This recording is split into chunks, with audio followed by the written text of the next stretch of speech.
Hi guys, and welcome back to the handstand tutorial program.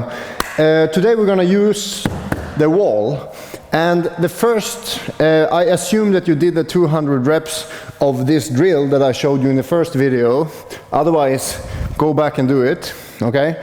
Now we're going to do almost the same thing towards the wall. We're going to start in a standing split with a foot against the wall.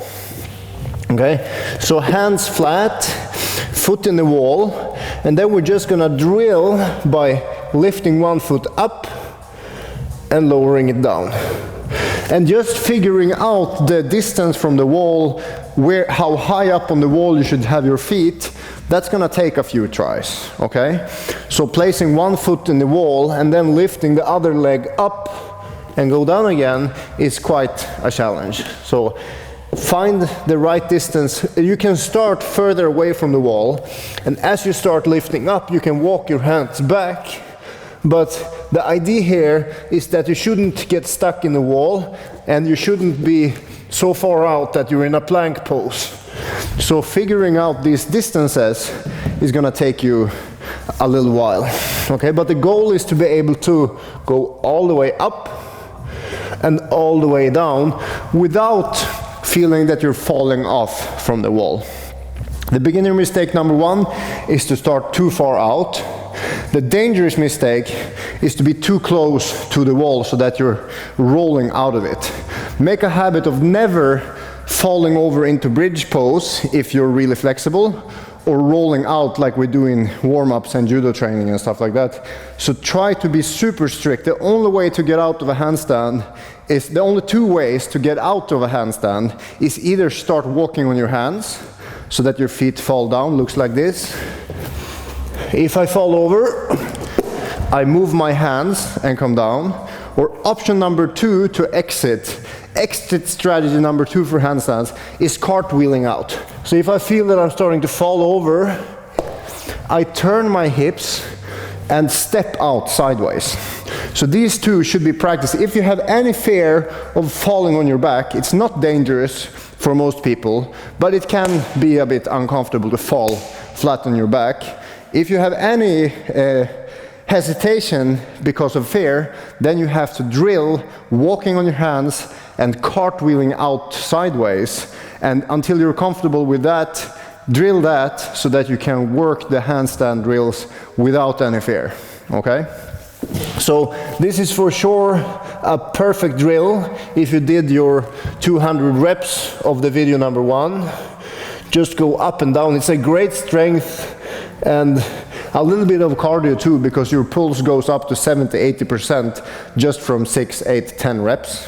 And of course, do equally on both sides.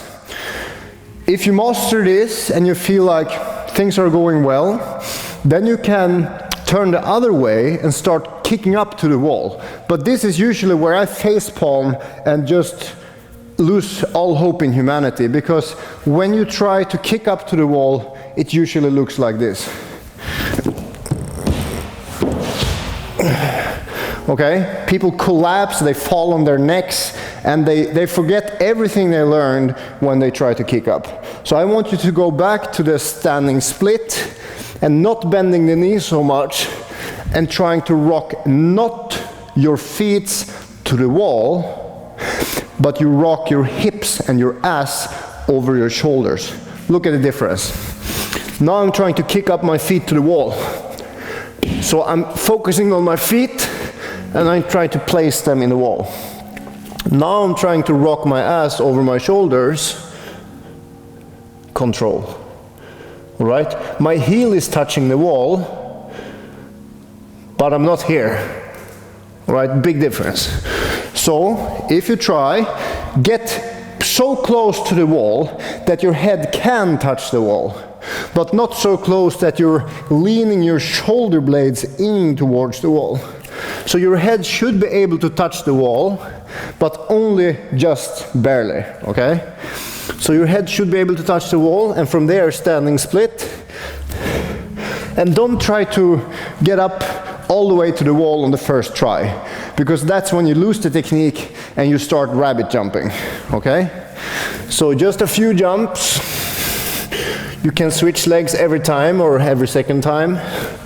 And before you know it, your chest will be through your arms and your hips will be over your shoulders. But make sure you don't look towards the wall, because when you crank your neck forward, when you arch your neck, you're gonna arch your spine, and you're gonna be in the famous banana rabbit. Okay, so you rabbit jump, and you have a banana back, and it's more of a crappy scorpion pose instead of a handstand. So your gaze should be either on your fingertips, or if you have really stiff shoulders and tight lats, you should try to get your head through like this. So instead of being here, you try to go through, okay? So you jump up and you try to drop your head and look backwards. And now the wall is there, so you're never gonna fall over. As long as you keep your top leg straight and move your head out, you're in a really healthy shoulder stretching, chest lengthening, opening position, okay?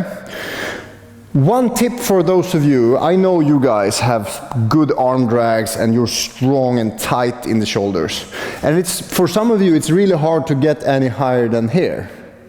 But there is a strategy for you, two things you can do to do a handstand even though you're super stiff.